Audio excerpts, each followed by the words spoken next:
Good day mga kaibigan. Meron po tayong gagawin na Hisense. Ito, saksak ko pa lang. Ito yung saksakan niya.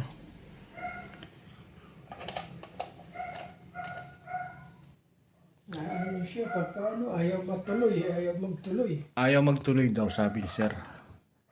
Eto guys, nasa Antipolo tayo. Kainta pala tayo. Power on.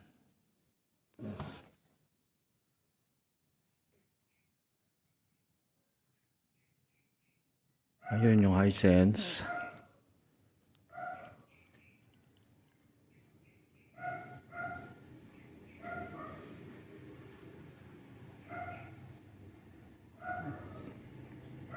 Yan siya, yan, doon. Minsan ayaw tumuloy. Ha? Minsan ayaw tumuloy. Alin? Ito. Hindi, yan okay yan. Yung kasi dito yan eh. Saksak ko ah.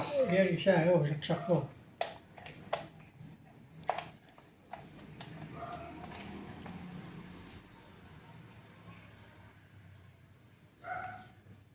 Yan.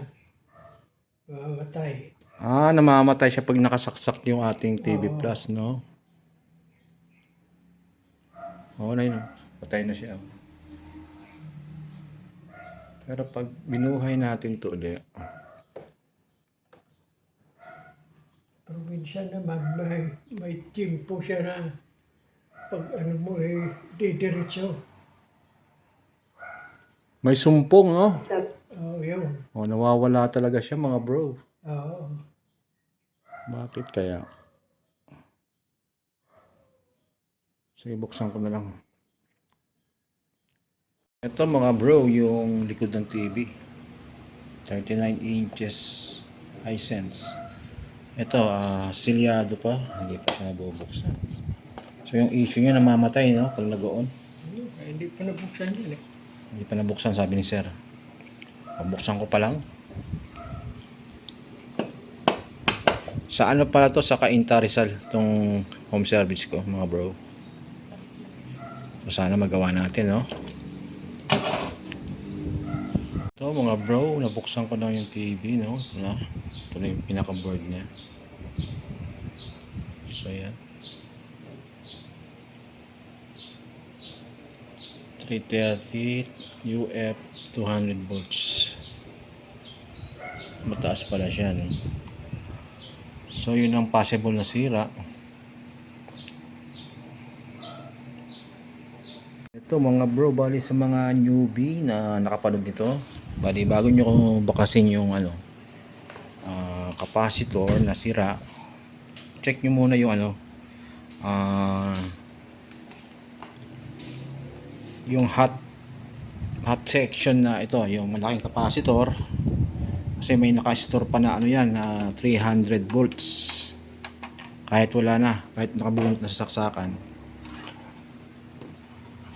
Tingnan nyo guys, tingnan natin yung karga nya.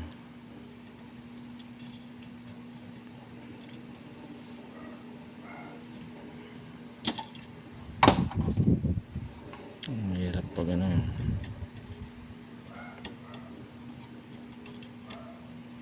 Ngayon, no? 258 pa yung karga nya. So pwede natin pan-discharge itong yung coil ng switch. Itong magdulo nya, pwede natin tap dito para mawala yung yung karga na voltahe. So bali ko na kasi walang tagahawak ng camera natin, mga bro. Discharge ko lang ito yung capacitor, tapos palitan natin to lang, okay lang naman. So ito yung kanyang board, nakalas ko na yung kanyang itong piyesa na to. So talagang sumabog na talaga siya. Yan, sumabog pati yung ito yung papalit ko, malaki, medyo malaki ng konti. Ilang UF ba to? Pares lang sila ng 330 UF. Yan, Jackson. So lagay ko lang dito.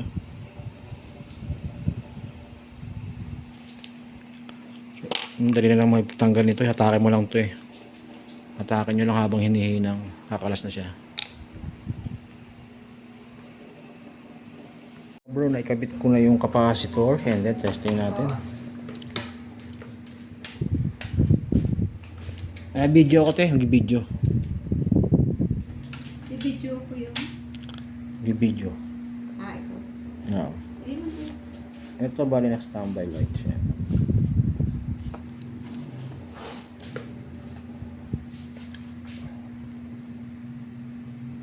Yun.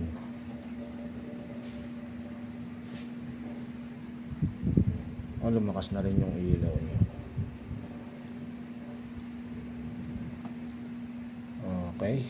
Testing lang natin dun sa ano. Testing na lang natin dun sa TV Plus. Mukhang okay na to. Ito na mga bro, bali sasaksak natin kung hindi na siya mamatay.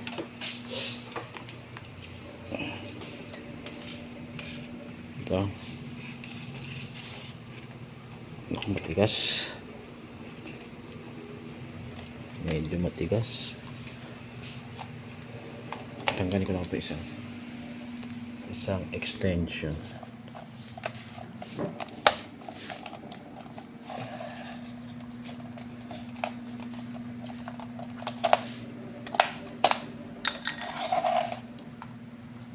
Natagalan tayo pre. Yawn. Natin hindi siya mamamatay. On.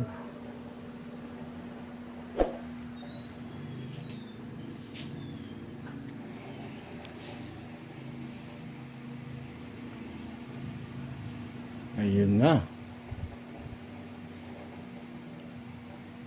Ito dami-dami, gas para agad yung 103 na. Gas pa bumungad. Ito, nakasan mo, Chong. Ilagyan mo ng sound. Wait! Ilagyan ng sound. Sa yung remote. I-volume mo.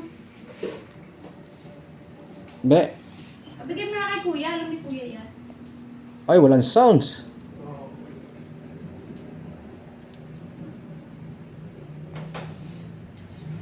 Walang sounds, patay. Bubukas ulit tayo nito. Ito mga bro.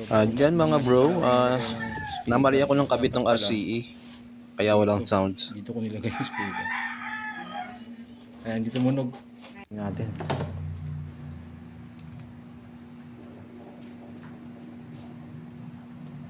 Ayan, kumana sa remote sa ano. Ayan, okay na. Ito yung remote na Kuya, oh. TV. Ito pala yung sa ano, TV Plus. TV Plus yan.